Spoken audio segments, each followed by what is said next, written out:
dit vraiment être proche des gens. Puis qui dit être proche des gens, c'est également être proche de son réseau. Donc, à travers Facebook, on peut très rapidement activer donc des mécanismes de bouche-oreille. Exemple, dans la restauration, on sait que 90% des gens qui vont dans des restaurants, ils vont parce qu'ils se font référer à un restaurant par quelqu'un. Donc, le bouche-oreille a une valeur inestimable. Puis grâce à Facebook, mais ce bouche-oreille-là, il est amplifié.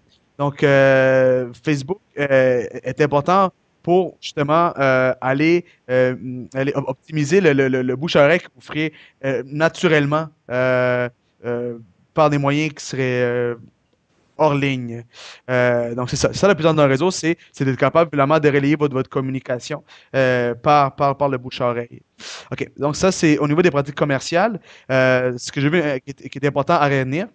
Maintenant, au niveau des pratiques marketing, je vous parlerai donc des social ads, qui est le format qui permet donc aux gens de pousser des publicités en faisant un ciblage très avancé par sexe, par ville, par tranche d'âge et puis par centre d'intérêt. Donc ça peut vraiment se transformer dans un trafic qui va venir sur notre site et puis qui va acheter sur notre site. Ça, c'est un placement, je ne sais pas si vous êtes familier, qui peut être fait en coup par clic. Donc, l'annonceur paie euh, qu'à chaque fois que la personne clique sur l'annonce, donc indépendamment du nombre de fois que l'annonce est vue, ce qui peut être très avantageux parce que finalement, on peut gagner des impressions, on gagne un exposure gratuit. C'est que peut-être que mon annonce va être vue 1 million de fois, mais si elle est cliquée 30 fois, je paye que pour les 30 clics. Donc, ça peut être vraiment intéressant pour faire faire, pour faire aller chercher du awareness ou de la notoriété. Euh, euh, donc, aller dans le coût par clic. Ou sinon, il y a également aussi le coût par mille. Donc, finalement, ce qu'on fait là, c'est qu'on paye, on paye pour 1000 vues. Donc, indépendamment du nombre de clics, c'est à chaque fois qu'il voit mon annonce, l'outil ou la régie publicitaire Facebook me charge un certain montant. Voilà. Ce qui est vraiment cool dans le social ad, c'est que ça nous donne la possibilité donc de jouer avec le ciblage. Donc, ça nous demande d'être extrêmement créatif, puis vraiment nous questionner à savoir c'est qui vraiment notre clientèle, c'est qui les gens qui achètent nos produits véritablement. Euh, D'où l'idée d'aller bien cibler, puis également aussi d'aller chercher les points d'intérêt. Donc, c'est essayer de voir aussi, d'en apprendre plus sur nos consommateurs, tu sais. Donc, on gagne toujours en savoir plus sur nos consommateurs parce que, en fait, on travaille pour eux. Mais là, ce que le Shell Ad nous permet de faire, c'est vraiment d'aller plus loin dans ça. Puis finalement, de tester des nouvelles approches, tester des choses qu'on n'avait jamais eu la chance de tester par le profilage que nous donne Facebook, qui est assez avancé. OK, là, ici, par exemple, j'ai un exemple une publicité qui est apparue dans mon profil. Moi, je suis un amateur de cet artiste-là qui s'appelle Lady Sovereign. Puis, il y a une compagnie ici, en fait, le groupe Gillette, qui, eux, sont très actifs au niveau de Facebook, comprennent bien l'outil. Puis là, l'artiste en question venait à Montréal. Et puis, qu'est-ce qu'ils ont fait, eux? C'est qu'ils ont acheté du plasma média et ils ont ciblé les gens qui habitaient à Montréal, qui aimaient cet artiste-là. Puis voilà, j'ai été exposé à cette annonce-là. J'ai cliqué parce que c'est une artiste que j'aime beaucoup. Puis je vais aller voir son show le 2 mai prochain. Donc voilà, c'est ça la puissance de l'outil en tant que régie publicitaire. Donc on peut setter un budget journalier, puis également un coût par clic moyen. Donc, dans le but justement de ne pas dépasser les budgets qu'on a alloués à ces interventions-là. Donc, comme vous pouvez voir ici, ça c'est un dashboard ici de la régie publicitaire là, qui nous permet donc de finalement traquer les performances. Parce que tu peux faire différentes variantes d'annonces pour essayer de voir c'est laquelle qui fonctionne le plus. Donc, tester différentes approches éditoriales. Il y a également aussi des données par rapport à la performance. Donc, la performance dans un modèle de coût par clic, c'est défini par rapport au nombre de fois l'annonce a été vue, puis le nombre de fois où que les gens ont interagi. Plus que ce ratio-là il est élevé, c'est plus que on va dire que l'annonce est performante. Exemple, si une annonce a été vue 100 fois, puis elle a été cliquée 100 fois, mais la performance va être de 100%, tu sais, ou le CTR.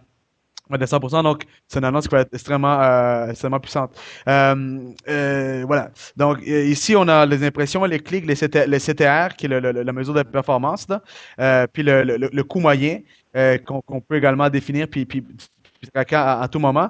On peut également voir le coût par mille, et puis également, en tout temps, on peut voir combien d'argent a été dépensé, ce qui nous permet de vraiment suivre l'évolution puis de pas perdre le contrôle sur l'investissement en question.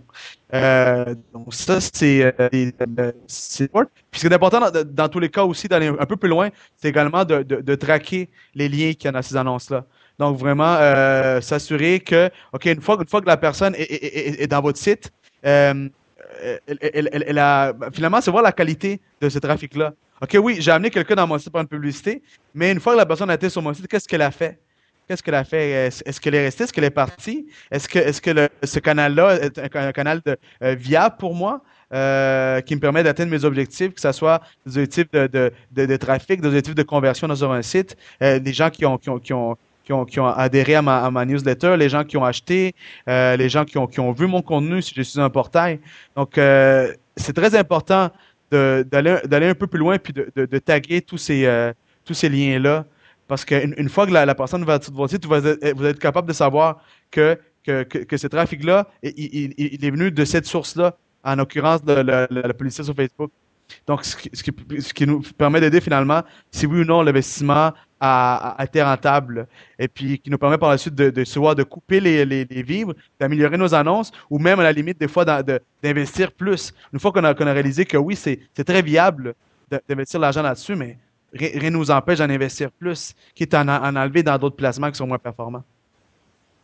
OK. Donc ça, c'est pour le social ads. Puis en même temps, l'outil s'améliore constamment. OK? Mais il faut juste voir la puissance, là. Il y a qu'une régie publicitaire qui nous permet d'aller chercher autant de détails sur le profil des gens.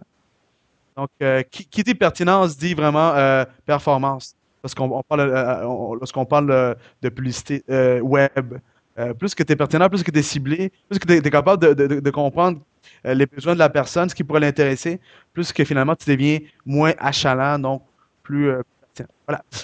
Maintenant, les fan pages sont également une manière donc de faire du marketing, c'est une pratique de marketing très citée dans Facebook. Le meilleur exemple, c'est bon, c'est la page de Barack Obama qui, si on se fie aux analystes, euh, l'intervention Facebook a été faite avec la campagne Obama. C'est vraiment ça qui a permis de faire sortir le vote dans des États extrêmement stratégiques. Je vais vous parler du ciblage qu'on peut faire dans les envois à travers Facebook. Donc, est-ce que concrètement, ça a permis de faire aux stratèges de Barack Obama, c'est par exemple de faire sortir le vote dans des États où ça c'était serré. Donc, à travers Facebook, les gens on peut être avertis que dans l'État, par exemple, du Wyoming, le vote allait tirer. Donc, ils ont vraiment mis tous leurs efforts. Ils faisaient des mailings, ils incitaient les gens vraiment à aller voter. Donc, ça, c'est un des trucs qui est vraiment génial avec Facebook. D'aller aller chercher un ciblage aussi poussé. Donc, si vous travaillez dans le politique, dans la politique, si vous avez une marque qui est, selon vous, digne d'être connue, ou si vous voulez, à la limite, monter la sympathie d'une marque ou également d'une cause, une fondation, la fanpage est vraiment géniale. Surtout lorsqu'on pense que dans l'humanitaire ou dans l'associatif, aller chercher un email qualifié, donc, ça coûte à peu près 1 $. Donc, par Facebook, vous pouvez aller faire ça de manière extrêmement naturelle. Donc, on peut voir vraiment dans une fanpage bon, le nombre de pages vues, le nombre de photos qui ont été vues, vidéos qui ont été vues, les nouveaux fans, les messages des visiteurs, les discussions, interactions. Donc, on a vraiment beaucoup de données, ce qui nous permet finalement de savoir est-ce que ces interventions-là qu'on est en train d'avoir, est-ce que ça se traduit en du concret, donc en des visites, en des gens qui vont sur notre site. Donc, ça, c'est l'avantage d'une fanpage par rapport à un groupe. Ça, toutes ces statistiques-là sont disponibles aux administrateurs des fanpages.